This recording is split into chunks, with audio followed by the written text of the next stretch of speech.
guys, welcome back to Tip Tuesday. This is Matthew Sturkey with Stone Mill Log and Timber Homes. Thanks for joining us this week. Last week we talked about wall covering options for the interior of the home. We're going to move back to the exterior and talk about the different railing options that you would have for your porches.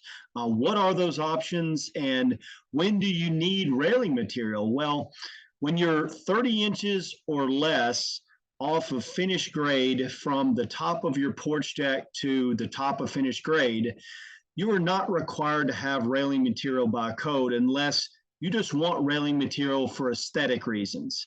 What are the different options with railing material? Well, one is going to be our heavy timber rail option, as you see here in this image.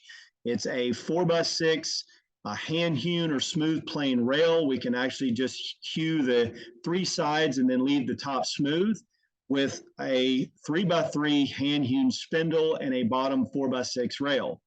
A heavy timber rail option is something that is very commonly used. It goes in keeping with the rest of the home architecturally and is an option that is widely used from some of our clients. As you can see, the heavy timber rail option looks incredible. It also gives you good visibility for that long range view that you would have either on a mountain property or lake property. So heavy timber is one option. As you can see in these images, it goes really well with the rest of the home and creates a nice finish for the exterior look of the home. Another option that is very commonly used these days is what we call Hogwire. And you can see that this client has used a wood post, a wood top rail and bottom rail, and then done the Hogwire in between the top and bottom rail.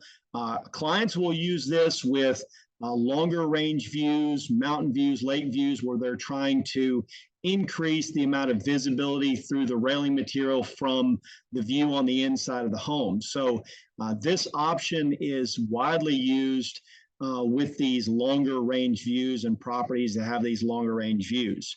Another image you can see here is a combination. This is the same house.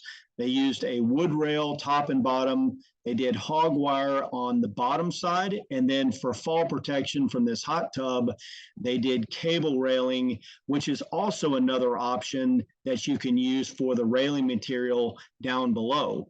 This cable rail is a really good option, and it really increases visibility for those long range views, and also is something that is much easier to maintain over time. So be thinking about those things when you're making the selections.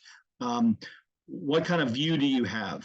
What's going to help increase the visibility of that view?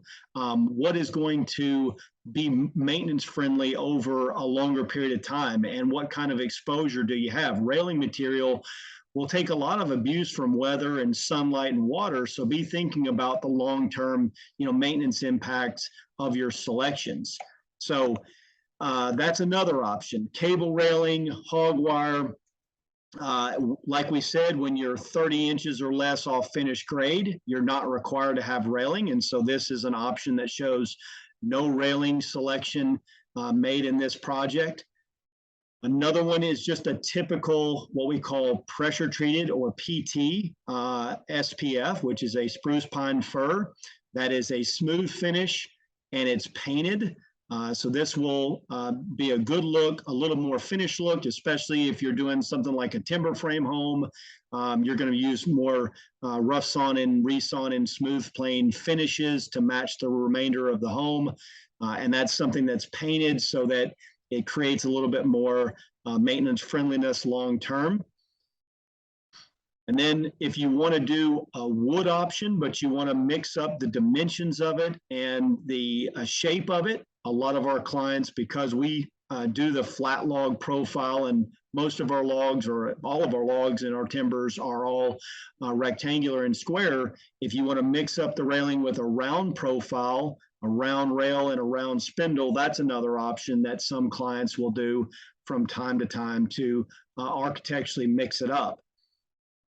And then you've got something that's widely used by clients, which is a wood rail, wood post, but a metal spindle.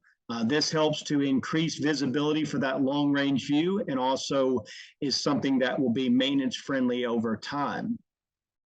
You can see that same thing here in this application. This client actually did a wood rail top and bottom, and then just did a powder coated and black painted piece of metal rebar, which has a little bit of texture to it. So that's a great look that a lot of clients use on the exterior. This one is a wrought iron finish.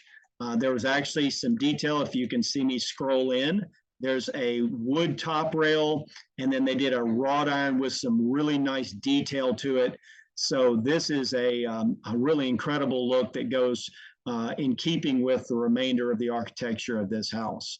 So those are the different options that you have for exterior porch railings.